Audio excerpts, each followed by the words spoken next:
Hello students, how are you all? We are back again on your favorite learning platform, Learn Forward by Feathercap.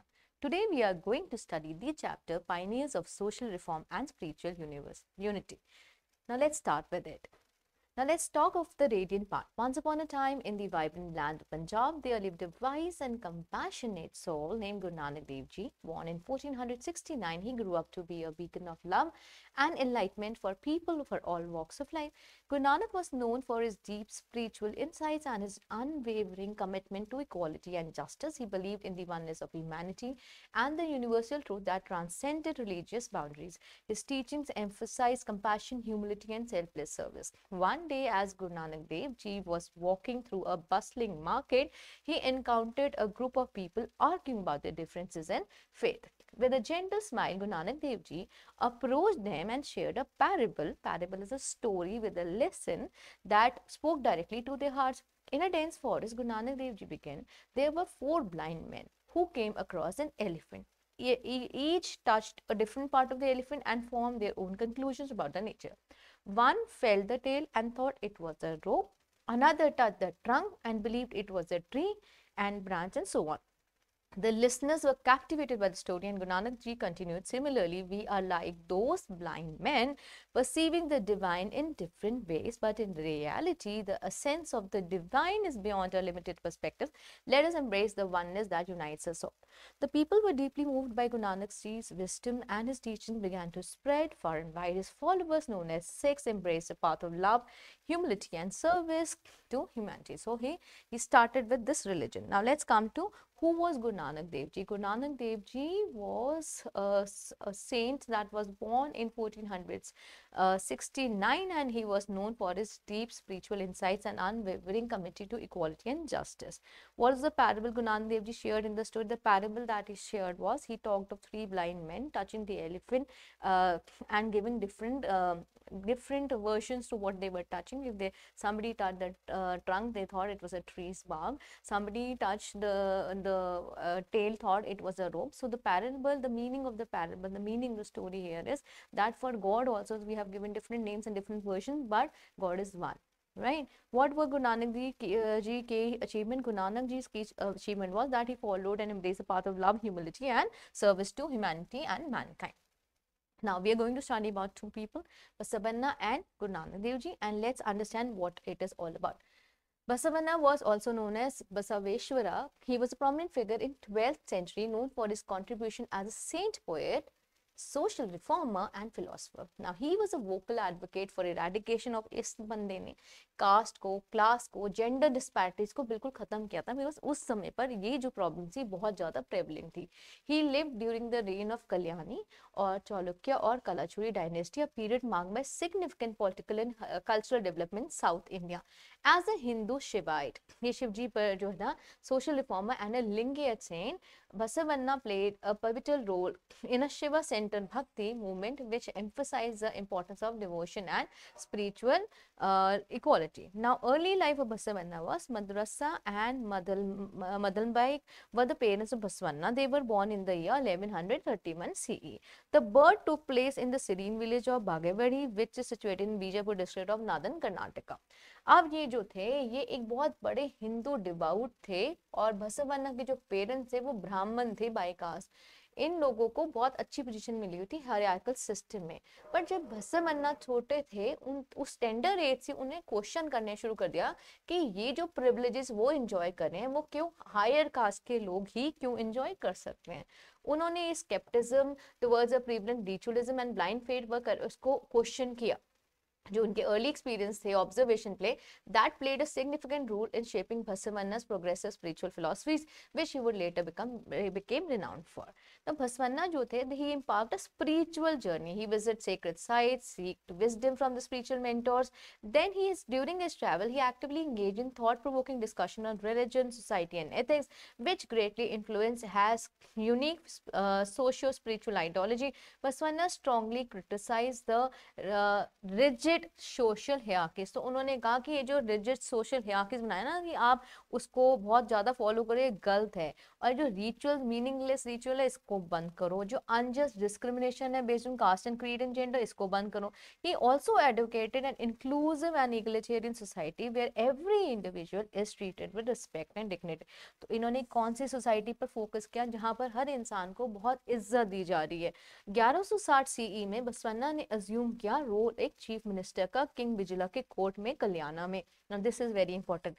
Now अब वहां पर जब इनको मौका मिला, जब इनको ये किंगशिप मिली, चीफ मिनिस्टर का काम करने को मिला, तो उन्होंने वहां पर बहुत सुधार किए, राइट। ये जो जगह प्रेजेंट डे बिदर है कर्नाटका में, जैसे जब वो चीफ मिनिस्टर बने उन्होंने बहुत सारे प्रोग्रेसिव रिफॉर्म्स किए जिसके अंदर बहुत पॉजिटिव चेंज आया।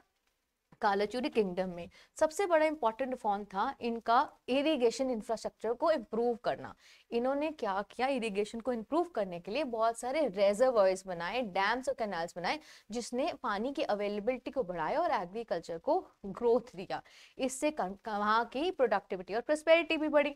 बसवन्ना ने फिर एग्रेरियन रिफॉर्म्स किए जिसके अंदर जो एक्चुअल कल्टिवेटर्स थे ना उनको ओनरशिप दी उस लैंड की जिस पर वो काम कर रहे थे। तो एग्रीकल्चर में और इरिगेशन में इन्होंने बहुत अच्छा काम किया। ये जो फॉरवर्ड थिंकिंग थी लैंड ओनरशिप वाली, ये इसकी वजह से एग्रीकल्चर सेक्टर में इन बहुत ज्यादा बूम आया, right. This is important. Baswanna visionary irrigation policy and agrarian reforms left a lasting impact on Kalachuri kingdom. His progressive ideas and action continue to inspire generation, highlighting his significant contribution to socio-economic development of the region. तो जब ये chief minister बने उस जगह के, तो उन्होंने irrigation में और एग्रीकल्चर में काफी अच्छा काम किया जिसकी वजह से वहां पर सोशली इकोनॉमिकली बहुत ग्रोथ हुआ। Then foundation of Lingayat sect by Basavanna. 1162 ईसीई में बसवन्ना जो है इन्होंने इस्टेब्लिशमेंट किया लिंगिस्तान का इस्टेब्लिशमेंट किया, a spiritual and social reform movement. ये जो पर्टिकुलर सेक्ट था ये oppose the rigid caste hierarchy, meaningless rituals and superficial idol worship that were prevalent in the mainstream of Hinduism. तो उस समय पर जब इन्होंने लिंगियत सेक्ट स्टार्ट किया तो उसके अंदर जो रिजिड कास्ट सिस्टम था उसको अपोज किया, मीनिंगलेस रिचुअल्स को खत्म किया और जो मूर्ति पूजा थी उसको बंद करवाया। एंड इस लिंगितिज्म में was the belief of Shiva as a formless supreme being. तो शिव जी को फॉर्मलेस सुप्रीम बीइंग मानते थे। उस फेट को ज्यादा अच्छे से अडॉर्न करने के लोग क्या करते थे, शिवलिंग नेकलेस पहनते थे जिसे इष्टलिंगा भी कहते थे। अब लिंगे जो है वो सबसे उनका बेसिकली उन्होंने क्या चीज की सोसाइटी में जिससे सोसाइटी ने उन्हें बहुत हार्टली वेलकम दिया। उन्होंने इग्नोर किया कास्ट क्रीड और जेंडर डिस्क्रिमिनेशन को एंड उन्होंने इंक्लूसिविटी और इक्वालिटी को प्रमोट किया। बसवन्ना ने प्रोपोगेट किया ये progressive spiritual vision through public discourses, discussion and inspiring poetry reaching out to wide audience. उसका बेस्ट पार्ट ये था ये जो लैंग्वेज यूज करते थे, लोकल लैंग्वेज यूज करते थे जो हर इंसान को समझ भी आए। So as a part of his efforts to foster open dialogue, ये क्या करते थे, ओपन डायलॉग में बिलीव करते थे। It was not monologue, it was a dialogue. So an exchange of idea, Basavanna establish a unique parliament called Anubhava Mantapa. अब ये जो अनुभव मंडप था ये एक पार्लियामेंट थी जो एक प्लेटफॉर्म था जहाँ लोग डाइवर्स बैकग्राउंड से आते थे, आराम से फ्रीली एंगेज करते थे अपने आप को डिस्कशन पे। कौन सी डिस्कशन में, स्पिरिचुअल एंड फिलोसफिकल मैटर्स पे। और बहुत सारे सोसाइटी में इसी वजह से रिफॉर्म्स आए। ये एक पायनियरिंग इनिशिएटिव था जिसकी वजह से सोशल ट्रांसफॉर्मेशन हुआ बिकॉज ओपन डायलॉग था, एक्सचेंज था आइडियाज का। And through this Basavanna led the foundation of a movement that sought to challenge the existing social norms and promote more inclusive and egalitarian society. तो जो society उन्होंने बनाई वो बहुत इंक्लूसिव और इक्वालिटी बेस्ड थी। फिर बसवन्ना के कुछ वचन है जो उनकी पोइट्री से डिपिक्ट होते हैं। One of the notable aspects of Basavanna's literary work is collection of vachans which are concise poems. ये बेसिकली पोएम्स हैं जो आपको प्रोफाउंड स्पिरिचुअल ट्रूथ बताती हैं, बिल्कुल सिंपल लैंग्वेज और कन्वर्सेशन लैंग्वेज यूज करके। बसवन्ना ने जो है ये जो मैसेज था सब कॉमन लॉ को पिछवाया। बहुत सारे हंड्रेड्स ऑफ वचन है कन्नड़ में जो लोकल लैंग्वेज थी उस समय के उस रीजन की। वचन जो है they were composed by Basavanna were not only a means of spiritual expression but served as a call to dismantle oppressive social structure ritual. तो ये जो वचन थे वो लोकल लैंग्वेज थी, लोकल हर इंसान ये समझ पा रहा था, हर इंसान संस्कृत और पर्शियन नहीं समझ पाता था, अरेबिक नहीं समझ पाता, तो लोगों को यहाँ से जुड़ने के लिए ईजी हुआ। और उसके अलावा ये किस चीज़ पर फोकस कर रहा था, इक्वालिटी, इंक्लूसिविटी पर, तो लोगों को इसमें ज़्यादा फेथ भी हुआ। ये जो वचन थे, for advocate of devotion of formless divine, भगवान जो है कोई उसका कोई फॉर्म नहीं है, emphasise the importance of hard work. और इसके अलावा उसमें क्या मेंशन था, आप अपने काम से मतलब काम से ग्रोथ लीजिए। Promoted the idea of treating all the individuals as equal regardless of the caste, gender, and encourage the cultivation moral values such as compassion. तो बसवन्ना के वचन में क्या मैसेज गया था कि आप कर्मठ होइए, काम करिए, और आप हर इंसान इक्वल है, इसमें डिस्टिंक्शन नहीं होनी चाहिए। दूसरा उन्होंने कहा था कि हमारे अंदर कंपैशन, कंपैशन का मतलब होता है अंडरस्टैंडिंग होनी चाहिए। बसवन्ना के वचन जो थे इसका बहुत इम्पैक्ट हुआ सोसाइटी में, स्पेशली मार्जिनलाइज सेक्शन पे, बिकॉज वो बहुत खुश हुए इसकी वजह से। और जो लोग ऑप्रेस थे ना, वो लोग बहुत खुश थे, बिकॉज उन्हें लोग दबाते थे और वो उस चीज से बाहर आना चाहते थे। बहुत लोग इससे इम्प्रेस होने के बाद उनके शरणार्थी बन गए, उनको शरणस कहते हैं, जो उनके डिवोटीज थे, जो उनके भक्त थे, और उन्होंने जो है वो इन चीज को बहुत अच्छे से फॉलो करना शुरू कर दिया। The influence of Basavanna's ideology extended beyond his own writings, as prominent Sharana poets like Allama Prabhu, Akka Mahadevi and Channa Baswanna played a crucial role in spreading his teachings through his own। तो उनके जो डिवाउट्स थे, जो इनके भक्त थे, उन्होंने ये मैसेज लोगों को फैलाना शुरू कर दिया। अब इनकी आते हैं कंट्रीब्यूशन के, मेजर कंट्रीब्यूशन क्या आता है, हमने ये देखा उन्होंने इंक्लूसिव सोसाइटी बनाई, उन्होंने इक्वालिटी पर फोकस किया, उन्होंने caste creed equality, caste creed जो डिस्क्रिमिनेशन थे उसको बंद किया। उसके अलावा उन्होंने क्या किया, जब वो चीफ मिनिस्टर थे, हमने जैसे पढ़ा कि उन्होंने बहुत सारे चेंजेस किया, B it in education and agriculture, but उसके अलावा उन्होंने फ्री बोर्डिंग स्कूल भी बनाए, जिनको उन्हें अशटीज कहते थे, जो प्रोवाइड करते थे education of meal to children to all background. This is very important, क्योंकि ये एक काम उन्होंने क्यों किया, क्योंकि अब एजुकेशन होगी तो आपकी ग्रोथ होगी, और ये काम उन्होंने स्टार्ट किया। And this was free of cost, खाना और पढ़ाई दोनों मिल रही थी बच्चों को, और इसमें कोई भी कास्ट डिस्टिंक्शन नहीं था। एडिशनली ये एक स्ट्रॉन्ग एडवोकेट थे इंटरकास्ट और इंटरफेथ मैरिजेस, बिकॉज उस समय पर, अगर हमने लास्ट प्रीवियस चैप्टर्स में पढ़ा है, इंटरफेथ मैरिजेस बिल्कुल बैन थी, पर इन्होंने कहा ये गलत है, you can marry intercaste and interfaith marriages can be done, क्योंकि उससे जो है आप यूनियन कर सकते हो, एक ये जो टैबू था सोसाइटी में वो खत्म हो सकता है। जो बसवन्ना था, he also champion the cause of women's right.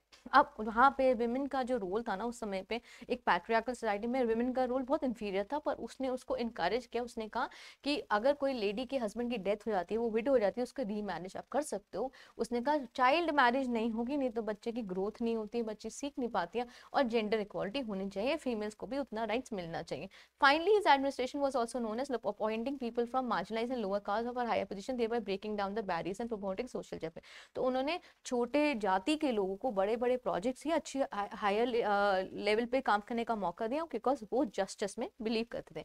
Basavanna एक ट्रेल ब्लेजर थे इन promoting social justice and education in medieval period. His spiritual guidance and social reforms paved the way for an egalitarian movement that gave a voice to the marginalized and oppressed. Let's learn about Baswanna's main contribution to society, literature and spiritual idea. तो society में उन्होंने क्या काम किया ये हमने सब पढ़ा, अब और डिटेल में पढ़ते हैं।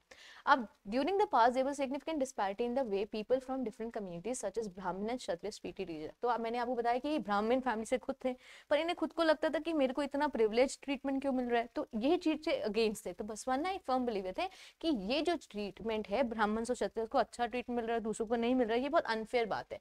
तो उन्होंने एक बिलीफ माना, एक बिलीफ पर बहुत फोकस करते थे कि सारे जो ह्यूमन बींग्स है वो इक्वल है, चाहे वो किसी भी कम्युनिटी से, किसी भी बैकग्राउंड से है। तो he work with the king to create a more equitable and compassionate society. Society के लिए उन्होंने किया कि एक बहुत कंपैशनेट सोसाइटी बनाई, लोगों के लिए प्यार, लोगों के लिए अंडरस्टैंडिंग हो। उन्होंने बोला सोसाइटी में इतने भेदभाव नहीं होने चाहिए। He advocated for government jobs to be awarded based on merit rather than community affiliation. तो उन्होंने कहा काम आपको जॉब क्यों मिलेगी, ये नहीं कि आप ब्राह्मण या क्षत्रिय तो आप जॉब ले लेंगे, नहीं, अगर आप डिजर्विंग है, मेरिट बेस्ड प्रमोशन करने शुरू कर दिए। उन्होंने also he assist impoverish individual in obtaining land to support them. और हमने कहा था एग्रीकल्चर में, इरिगेशन में बहुत काम किया, रिजर्वर्स, डैम्स, कैनाल्स बनाए, और एग्रीकल्चर में जो इंसान जो खेती कर रहा था उसको जो है लैंड उसके नाम पर करा।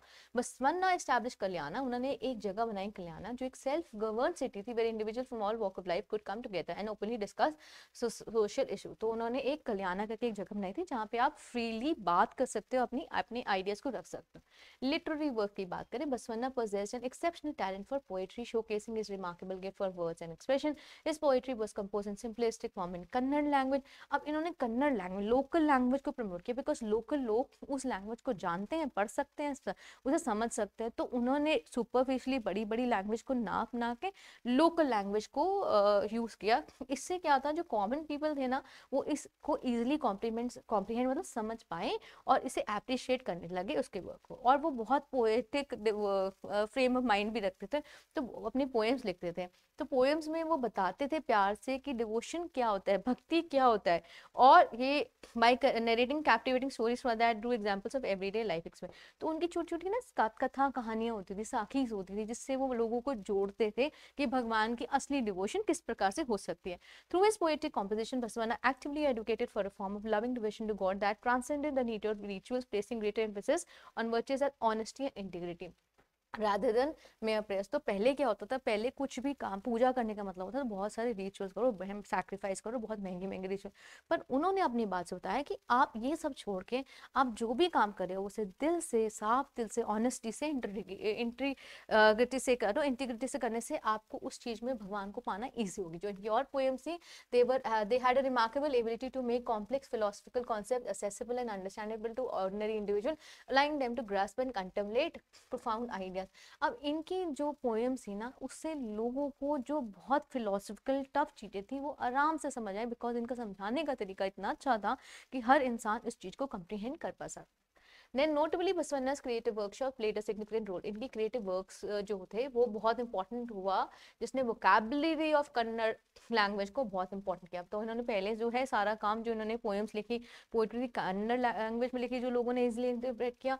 उसके बाद इस वोकैबुलरी को एक्सपेंशन पे बहुत काम किया। इन्होंने नए वर्ड्स इंट्रोड्यूस किए, एक्सप्रेशन इंट्रोड्यूस किए that enrich the literary landscape. Many individuals discovered a sense of spiritual liberation and gained immense courage through the inspiring writing of Baswanna, finding solace and guidance in his profound verses. तो लोगों ने इसमें बहुत शांति पाई, solace होता है शांति पाई। अब spiritual और philosophical idea क्या था, ये तो हमने पढ़ लिया, आपने सोशली पॉलिटिकली कैसे काम किया।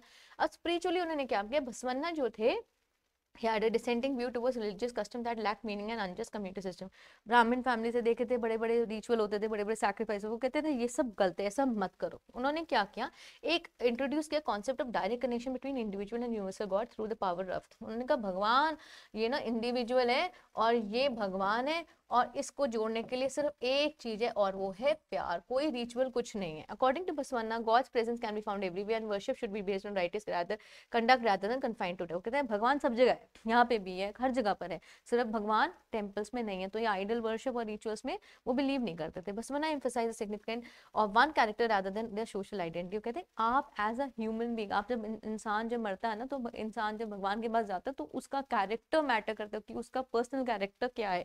ही popularize slogan work together with unity and harmony. तो उनका मेन स्लोगन क्या था, he worked together with unity and harmony to convey his vision on equality among all the individual. Now, Baswanna's philosophy prioritized rational thinking over blind faith, encouraging people to question and analyze their belief. He believed that true religion lies in serving the society. तो भगवान को पाने के लिए आपको society को सर्व करना है, और रिचुअल्स परफॉर्म करके आप कहीं पे जगह नहीं पा सकते।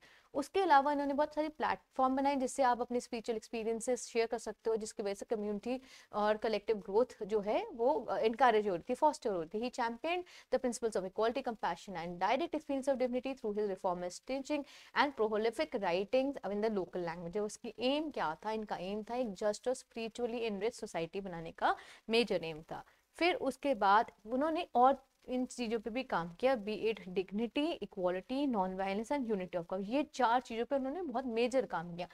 इन्होंने मेन फोकस किया कि हर एक इंसान की एक सेल्फ एस्टीम होता है, उसका एक इनहेरेंट डिग्निटी होता है जिसको हमें हर्ट नहीं करना चाहिए, चाहे वो किसी भी कास्ट, क्रीड या सोशल स्टेटस का हो, उसको रिस्पेक्ट देनी चाहिए और उसको डिग्निटी के साथ ट्रीट करना चाहिए। ये जो आइडिया था, इससे हयाकल सोशल स्ट्रक्चर जो था ना उस समय बहुत रिजिड, वो जो है थोड़ा डिसॉल्व होना शुरू हुआ। इक्वालिटी पे भी उन्होंने काम किया। इक्वालिटी पे कैसे काम किया, ही एडवोकेटेड फॉर सोशल इक्वालिटी। उन्होंने कहा सोशल इक्वालिटी होनी चाहिए और जो कास्ट सिस्टम है इसको हमें नहीं फॉलो करना चाहिए।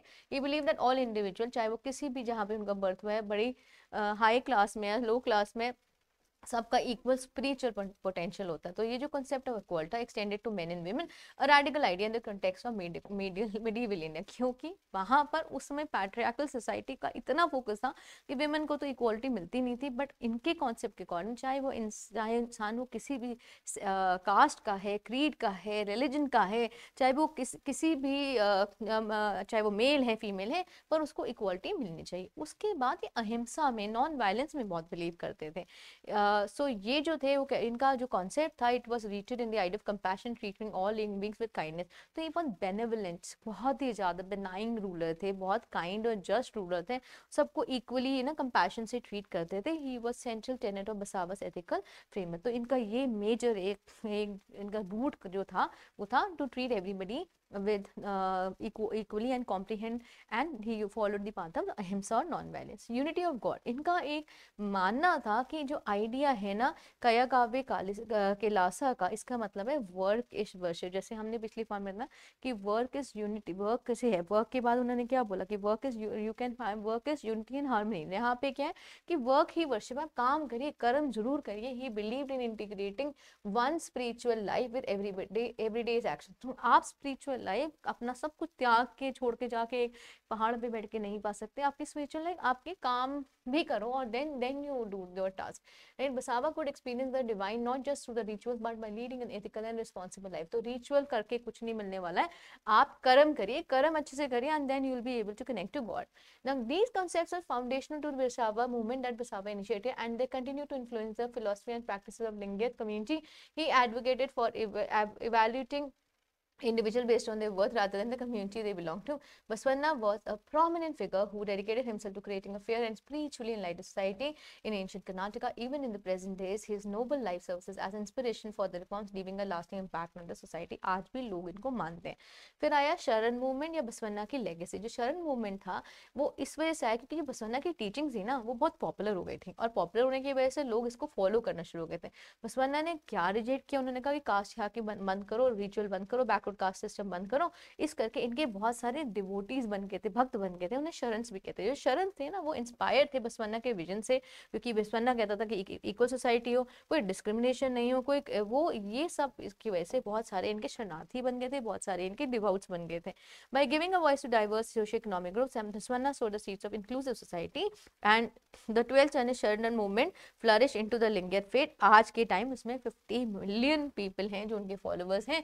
जो यूनिवर्सल आइडियल्स है सोशल जस्टिस के, रिफॉर्म और इक्वालिटी के, वो बसवन्ना ने टीच किए by through the modern world. Now ये जो इसके वर्क्स हैं, it makes him really very famous, be it irrigation, agriculture, anti caste, spiritual democracy and cultural innovation in medieval India। So this is the summary of what we studied in the past 5-10 minutes। Now let's study about Guru Nanak। Now Guru Nanak Dev Ji was known as Baba Nanak। Now he was a visionary behind the establishment of Sikhism and served as the first place of 10 guru। तो सिख के जो पहले गुरु हैं वो हैं गुरु नानक देव जी। इनका जो birth हुआ था वो 15 अप्रैल 1469 में हुआ था, right, while he departed from the world on 22nd September 1539। ये जो ओकेजन है जिस दिन वो पैदा हुए तो वो कार्तिक पूर्णिमा को हुए थे, इस करके उनके बर्थ को गुरु नानक देव जी का बर्थडे आज गुरुपुरब मनाया जाता है, right. Nanak embarked on extensive journey across Asia, tirelessly spreading the message of Omkar, the belief in one God who resides within all creations and represents the eternal truth। तो उनका मानना सिर्फ एक था कि जो भगवान है वो सिर्फ एक है, आप उसे कितने भी नाम से बुला लें, भगवान सिर्फ एक ही है। Through his profound ideology, Guru Nanak aimed to establish a unique spiritual, social and political platform that emphasized equality, brotherly love, righteousness and virtuousness। तो उनका मेन मानना था, जो उनकी जर्नी थी, जो उन्होंने हमें सिखाया था कि स्पिरिचुअल पॉलिटिकल प्लेटफॉर्म जो है वो कहाँ से एग्जिस्ट करेगा, जब हमारे दिल में इक्वालिटी हो, ब्रदरली लव हो, राइटियसनेस हो, सही कर्म करें हम और वर्च्यू से स्टिक करके रहें। As the first of 10 Sikh gurus and founder of Sikhism, Guru Nanak holds a significant position in the faith। In addition to spiritual leadership, Nanak also played a crucial role in social reformer and a saint devoted to Nirgun Bhakti, a form of devotion that translates attributes and focuses on formless aspect of God। हमने पिछले chapter में पढ़ा था, दो तरह की भक्ति होती है। निर्गुण भक्ति वो होती है जिसमें हम भगवान का कोई फॉर्म नहीं होता है, हम बिना फॉर्म के किसी भी आइडल को प्रैक्टिस नहीं करके, आइडल वर्शिप ना करके निर्गुण फॉर्म ऑफ भक्ति को वो बिलीव करते थे। इनकी अर्ली लाइफ कैसी थी? गुरु नानक देव जी जो कि फाउंडर है सिखिज्म में, वो तलवंडी विलेज पंजाब में पैदा हुए थे ऑफ द इंडियन सब कॉन्टिनेंट इन द ईयर 1469। यहाँ ये जो जगह है ये बहुत इंपॉर्टेंट है सिक्स की, because it is commemorated by the Sikhs worldwide on the Purnamasi, that is full मुंडी in the lunar month of Katak, जो कि अक्टूबर या नवंबर में आता है। प्रेजेंटली जो ननकाना साहिब है ना, जहाँ वो पैदा हुए थे, वो लाहौर के पास है, जो कि मॉडर्न डे पाकिस्तान। तो आपको वीजा लगवाना पड़ता है अगर आपको वहां जाना पड़ता है। ये जो लोकेशन है ये हिस्टोरिकल और स्पिरिचुअल इंपॉर्टेंस है सिक्स के लिए, बिकॉज एक सीक्रेट प्लेस है जहाँ पे गुरु नानक देव जी का जन्म हुआ था। तो Guru Nanak Dev ji was teachings were deeply influenced by the Nirgun school and the writings of Kabir. तो किस चीज ने इम्पैक्ट किया था? एक तो उनका कि वो आइडल वर्शिप को बिल्कुल नहीं मानते थे, और कबीर दास का भी काफी इन्फ्लुएंस था, बिकॉज कबीर दास जी थे वो भी इन सब चीजों के अगेंस्ट थे। He emphasized the practice of नाम जपना, which involves repetition of God's name to attain heightened sense of divineness। तो उनका मेन फोकस क्या था? भगवान की प्राप्ति है, भगवान को याद करके, दिल से याद करके, इसे नाम जपना कहा गया था। It is important to note that while Guru Nanak drew inspiration from the Bhakti movement, Sikhism is distinct and not merely a continuation of it. One of the Guru Nanak Dev Ji core teaching was rejection of discriminatory caste system and promotion of equality among all individuals। तो उनका main मानना क्या था कि जितने भी ये caste system है इसको आप मान, इसको ना मानो, सबको इक्वल मिल, हर इंसान को इक्वल मानो। उन्होंने सोसाइटी के अंदर से ये सारी चीजें हटा दी, क्योंकि उन्होंने एक कॉन्सेप्ट स्टार्ट किया, एक कम्युनिटी किचन, जिसे उन्होंने लंगर का नाम दिया, जहाँ पे हर एक लोग, हर एक बैकग्राउंड के लोग जो हैं वो आराम से आके वॉलंटरी सर्विस भी कर सकते हैं खाना बनाने में, और आराम से बैठ के एक साथ बैठ के कम्युनिटी मील खा सकते हैं, एक मील खा सकते हैं जिसमें कोई भेदभाव नहीं है। आपको शक्ल को, आपके कलर, आपके कॉम्प्लेक्शन, आपकी कास्ट को नहीं देखा जाएगा जब आपको लंगर सर्व होगा। जो टीचिंग्स ऑफ गुरु नानक हैं, दे आर इंश्राइंड इन गुरु ग्रंथ साहिब। तो गुरु नानक देव जी की जो सारे वचन हैं, जो सारी उन्होंने जो भी टीचिंग्स की, वो सारी गुरु ग्रंथ साहिब में प्लेस्ड है, जो कि एक सिखिज्म का एक रेबत स्क्रिप्चर है।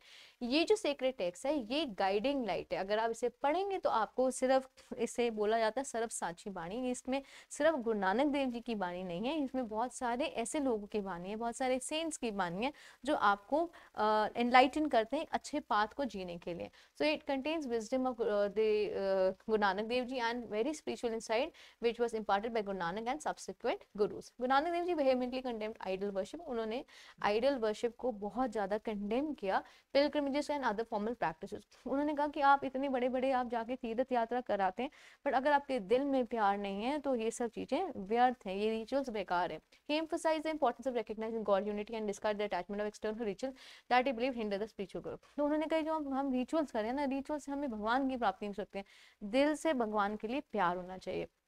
इसके अलावा उन्होंने एम्फसाइज किया एक बैलेंस लाइफ जियो, जिससे आपका हारमोनियस बैलेंस रहे स्पिरिचुअल पर्सुएट्स विद डोमेस्टिक रिस्पांस। उन्होंने ये नहीं कहा कि आप सब कुछ त्याग करके जाके जंगल में बैठ जाओ और सब कुछ अपना घर परिवार छोड़ के वहां जाके तपस्या करना शुरू कर दो। उन्होंने कहा नहीं, अपने ग्रस्त जीवन में रह के आप अपनी स्पिरिचुअल लाइफ को भी आगे लेके जाओ। He advocated for a middle path that allowed individuals to cultivate the spiritual self while fulfilling their worldly duties। Guru Nanak famous quote, abide pure amidst the impurities of the world, encapsulate his teachings on maintaining inner purity and spiritual enlightenment despite the challenges and distractions of the material world। Guru Nanak Dev Ji aimed to bridge the gap between the Hindus and Muslims, promoting a climate of peace, harmony and mutual respect। तो गुरु नानक देव जी ने कोशिश बहुत पूरी की Hindus और मुस्लिम में जो gap है ये खत्म हो जाए, कि बैलेंस हो और एक म्यूचुअल रिस्पेक्ट हो एक दूसरे के लिए। Now let's understand the teachings of Guru Nanak. The teachings of Guru Nanak are recorded in the Sikh holy book Guru Granth Sahib as a collection of verses in Gurmukhi। Nanak and his subsequent Sikh gurus emphasized on the importance of bhakti, love, devotion and worship, and taught the spiritual and secular life is interconnected। According to Sikh belief that everyday word is a part of infinite reality and increased spiritual awareness leads to greater engagement in daily life। तो उन्होंने 3 pillars बनाए। पहला नाम जपना, जैसे मैंने कहा भगवान को याद करना, चैंट करना, मेडिटेट करना, रिसाइट करना, सिंग करना, भगवान के नाम को बार बार रिपीट करना। जो सेकंड पिलर था वो था आपका कर्म, नाम जपना, नाम जपना आपका हो गया। Then is your righteousness in daily life and maintaining a constant on praising and appreciating, इसको कहते थे आपका, एक तो आपने किया नाम जपना, आपका किरत करना है। किरत करना मतलब आप काम करो, बिना काम करे कुछ नहीं होगा, आप अपना ऑनेस्टली अपना लाइवलीहुड अर्न करो और वंश सको। तो पहला था नाम जपना, जिसमें नाम जपने में हमने कहा कि आप भगवान को याद करो। दूसरा था आप किरत करो, किरत करो मतलब काम करके ही भगवान की प्राप्ति हो, मतलब आप काम छोड़ के, सब कुछ छोड़ के जंगल में जाके नहीं भगवान की प्राप्ति कर। जो आप लाइफ जी रहे हो, अग्रेसिव में जी रहे हो, उसको ऑनरेबली जियो, अच्छे कैरेक्टर के साथ जियो। आप और अपनी लाइवलीहुड अर्न करो अपनी ऑनेस्ट फिजिकल और मेंटल वर्क से। और सारे जो भगवान आपको सुख दे रहा है, तो आप एक स्टोइक की तरह जियो, ना आपको सुख से फर्क पड़ता है ना दुख से फर्क पड़ता है। आप you should accept both things from God, right. then he also encouraged that whatever you are doing, right, फिर उनका पहले नाम जपना, फिर आपका है कर्म करना, कीरत करना, then वन छकना। वन छकना मतलब when you are earning something, right, don't be greedy, right, material should serve the need not the greed। तो वो जो आप मटेरियल पोजेशन ला रहे हो, उन लोगों के साथ शेयर करो जो नीडी हैं, जो केपेबल नहीं है कुछ करने के लिए। तो उससे उन्होंने दसवंत का नाम भी दिया था। So Sikhs encourage to fear only the eternal, तो उन्होंने कहा कि आप कर्म करो। उसके अलावा उन्होंने कहा आप किससे डरो, सिर्फ एक भगवान से डरो, किसी और से मत डरो। एक अच्छी लाइफ दियो जिसमें स्पिरिचुअल, मॉरल और सोशल आइडियल्स को फॉलो करो, धर्म को फॉलो करने। वन छकने का मतलब है sharing the consuming together is important aspect of Sikhism and every Sikh is expected to contribute to the common community pool in whatever way they can. The Sadh Sangat, अब इसके मतलब उन्होंने बोला ना कि आप जितना कमा रहे हो उसमें से 10 मतलब 10% of your earning should be ना use in some good purpose. उसके बाद उन्होंने साथ संगत, जो लोग, अब यूनिटी होगी ना जब आप साथ बैठोगे, आप म्यूचुअल रिस्पेक्ट होगी एक दूसरे के लिए, तो साथ संगत जो कम्युनिटी था वो क्रूशियल है सिखिज्म में, बिकॉज हर एक Sikh must be part of community that lives by the objective values established by the Sikh gurus. Nanak की message is one of sharing and giving and Sikhs try to embody this values in their daily life. और ये इसकी इतनी importance है कि अगर आप कभी गुरुद्वारे भी जाएंगे, आपको जहाँ पे अपने अपने शूज प्लेस करेंगे, वो शूज आपके पॉलिश करके देंगे। उस जगह को जोड़ा घर कहा जाता है। तो आपके हर एक चीज की वैल्यू है। आप वहाँ पे जाएंगे, आप आपके शूज प्लेस करेंगे, वो आपको साफ करके पॉलिश करके वापस देंगे, और उसको भी वो अपना माथा टेकते हैं, right. Why? Because he thought that ना we should as Sadh Sangat is like a platform where everybody come and we have mutual respect for each other. Now, as per the society is concerned, Guru Nanak Dev Ji vision of a society without caste system can be great inspiration for the establishment of an egalitarian society. His innovative social institutions such as Langar, Pangat and Sangat can be used to understand the concept of equality. तो कैसे समझे कि equality पर कैसे उन्होंने form में काम किया? अब ये 3 वर्ड हैं। लंगर, लंगर एक कम्युनिटी किचन है जहाँ हर लोग irrespective of their caste creed बैठ के खाना साथ में खाता है, राइट। तो लंगर, वहाँ लंगर बनता है कहाँ पे? जहाँ पे शेयरिंग है, राइट। पंगत, पंगत में, पंगत इज लाइन ना in which you sit and eat irrespective of your casting, right.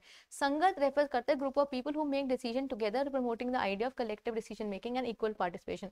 तो संगत से आप इक्वली है ना, आप पार्टिसिपेट कर रहे हो, इसमें कोई कास्ट क्रीड डिस्टिंक्शन नहीं है, इसमें कोई जेंडर डिस्टिंक्शन नहीं है। ये जो इग्लिटेरियन बिहेवियर्स थे, ये डायरेक्टली चैलेंज किया अनटचेबिलिटी को, जो उस टाइम छुआछात की प्रॉब्लम थी उसको चैलेंज किया, कास्ट सिस्टम को चैलेंज किया, और उसके बाद एक ऐसी सोसाइटी बनाई जहाँ पे सबको इक्वली ट्रीट करते थे, respect regardless of the caste और social structure. Now let's come to social harmony. जो गुरु नानक देव जी का बिलीफ था ना, वो ये था कि हर एक जो इंसान है भगवान का क्रिएशन है, नोन है जिये का एक दाता। जिये का एक दाता मतलब सब भगवान की क्रिएशन है, and every individual is born equal. The belief is encapsulated in the phrase एक ओंकार सतना, which is the मूल मंत्र of and is signifies the oneness of noble creator. Guru Nanak Dev Ji profound realization that there is no distinction between Hindu and Muslim laid the foundation for the spirit of equality. He rejected the notion of foreign countries or alien people, emphasizing the unity of humanity. तो बहुत believe करते थे कि हम उस time बहुत भेदभाव था, हिंदू मुस्लिम में बहुत लड़ाइयाँ होती थी, तो वो इन सबको इक्वल ट्रीट करते थे। ये जो इंक्लूसिव एटीट्यूड था, ये संस्कृत में जो आपका प्रोवर्ब आता है ना, वसुधैव कुटुंबकम, ये जो है उसी को ही बेसिकली ना उसी को हाईलाइट करता है। तो interconnectedness of all individuals and promotes a sense of global unity. Now, in addition to these principles, Guru Nanak Dev Ji teaching revolve around the value of forgiveness, tolerance, forbearance, and kindness. These virtues are central to his philosophy and guide individual through the path of compassion and understanding. उसके अलावा he also worked on the equality of women.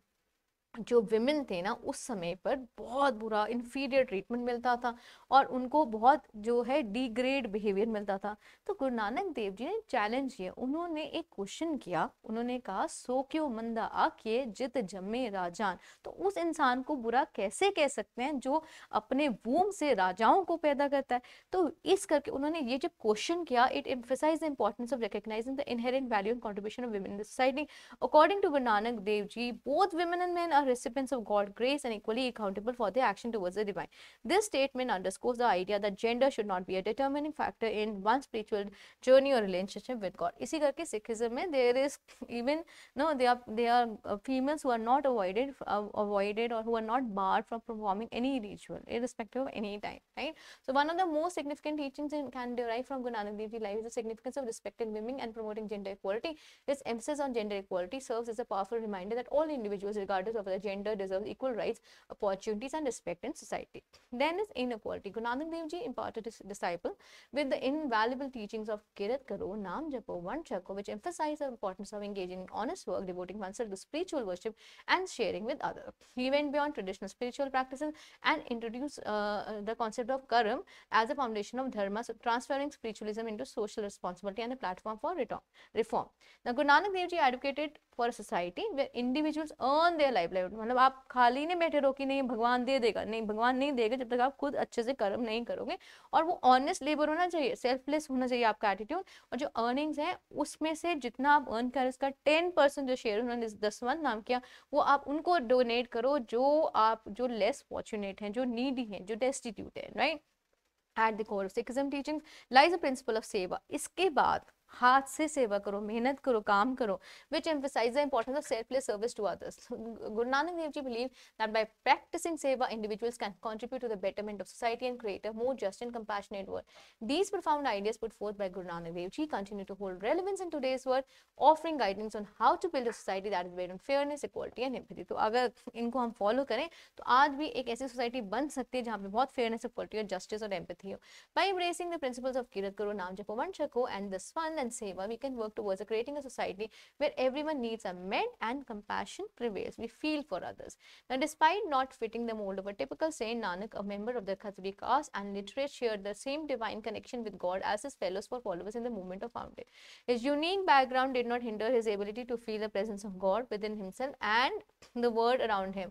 Nanak's birthplace of Punjab has been a significant center for Sikh religion for centuries, serving as a spiritual hub for his followers. As a native of this region, Nanak was deeply influenced by the religious and cultural tradition of Punjab, which played a crucial role in shaping his spiritual belief and teachings. Right?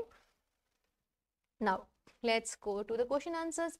What is the primary focus of Bhaswana's teachings and reforms? So he was basically based on caste based. He wanted to change this. And in which year did Baswana establish Lingistan? This was done in 1162. When is Guru Nanak Dev Ji Gurpurab celebrated? It is Kartik Purnima, right? Then what is the significance of the three pillars? Naam Japna, righteousness and Kirat Karni. What is the significance of Anubhav Mantap? Anubhav Mantap का जो main significance था, it was a platform for open dialogue and societal reforms. Then what core principle did Guru Nanak emphasize? क्या emphasize किया था कि आपका जो है mutual respect और harmony होनी चाहिए. Now, Baswana assumed the role of chief minister in King Bijila's court in Kalyana in the year 1160 CE. One of the most key principle of Baswana principle was work together with unity and harmony. Next is Guru Nanak emphasized the practice of Naam Japna, which involves the repetition of God's name to attain a heightened sense of divine life. Guru Nanak rejected the discriminatory caste system and promoted the establishment of communal kitchen known as Langar. Guru Nanak teachings are recorded in the Sikh holy group Guru Granth Sahib as a collection of verses in Gurmukhi. Guru Nanak advocated for the practice of Kirat Karo, Naam Jap and Van Chako, which emphasized engaging in honest work, devoting oneself to spiritual and sharing. Right. Now, Baswana was born into a Brahmin family, the highest caste in the Varna system. Yes, Guru Nanak Ji was born in Talwandi, which is now in modern day. Now, he was born in Talwandi. It is not modern day India. It is in Pakistan, right? He rejected the practice of idol worship and discouraged attachment to external rituals. Yes. Bachwana Bachan are written in complex form of Sanskrit. No, it is written in the Kannada. Then the Kayake Khalsa principle emphasizes separation of spiritual life from everyday action. Yes.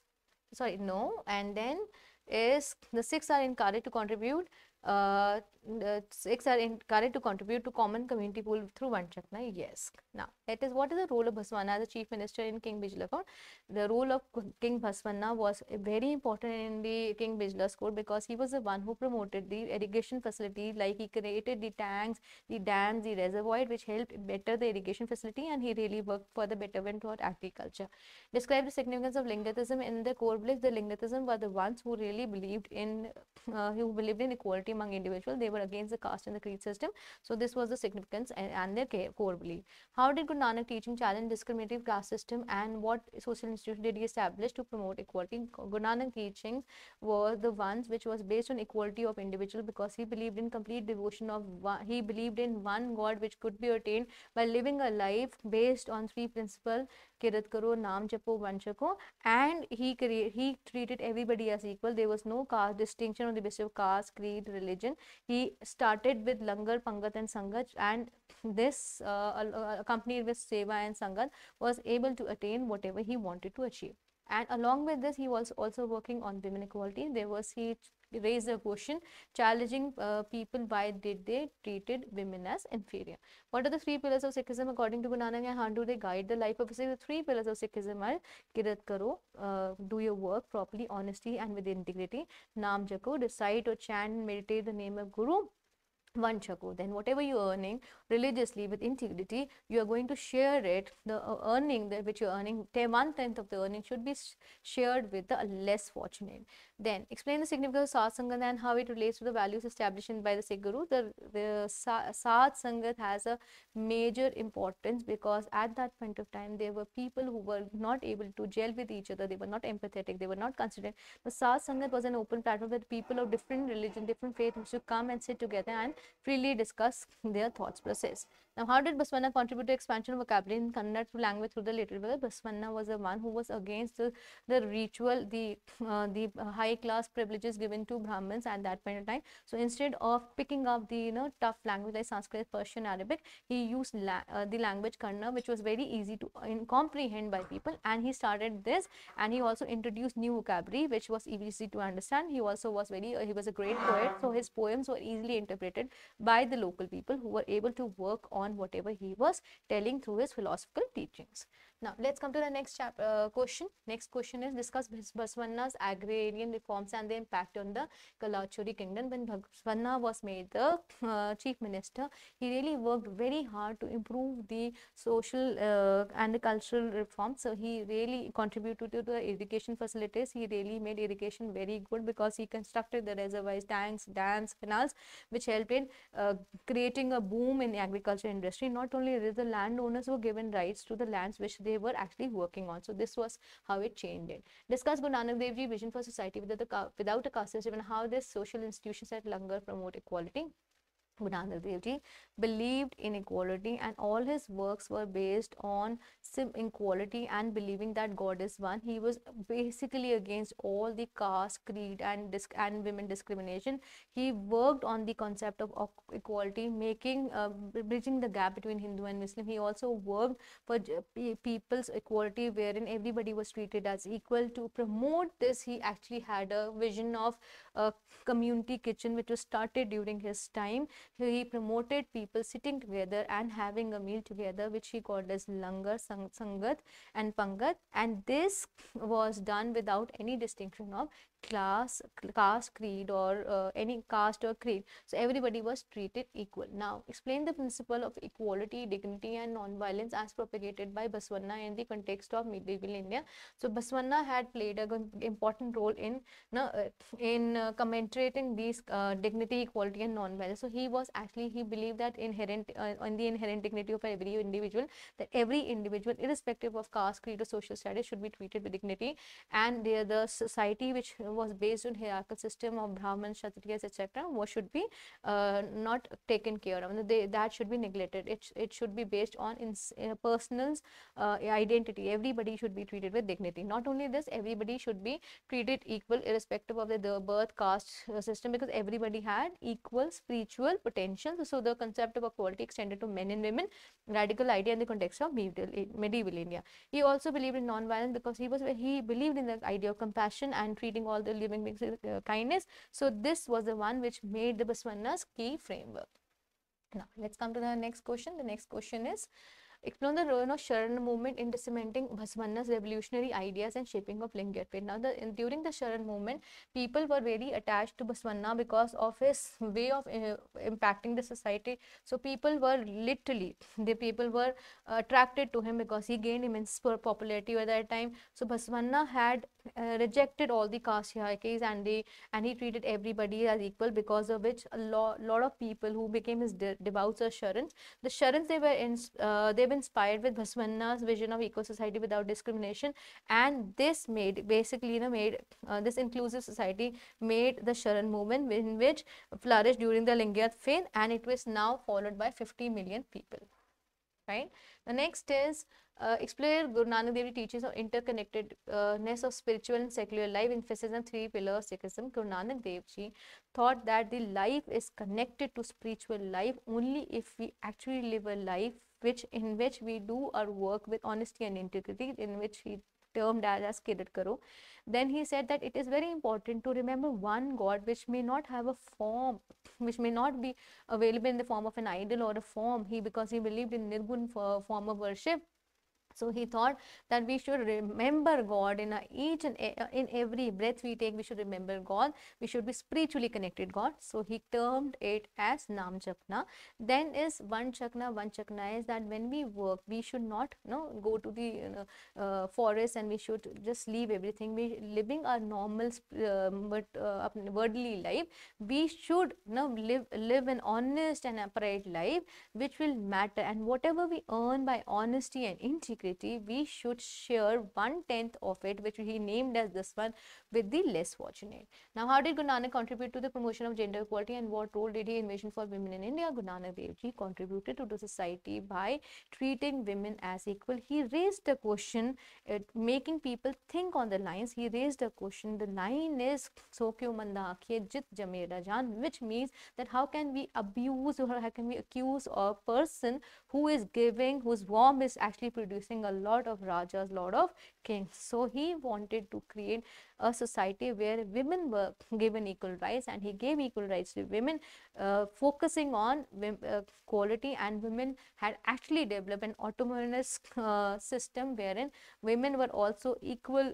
They played an equal role in achieving spiritual life, because he treated women as equal. So this was all about the chapter and the question answers. I hope we had great time learning. Happy learning.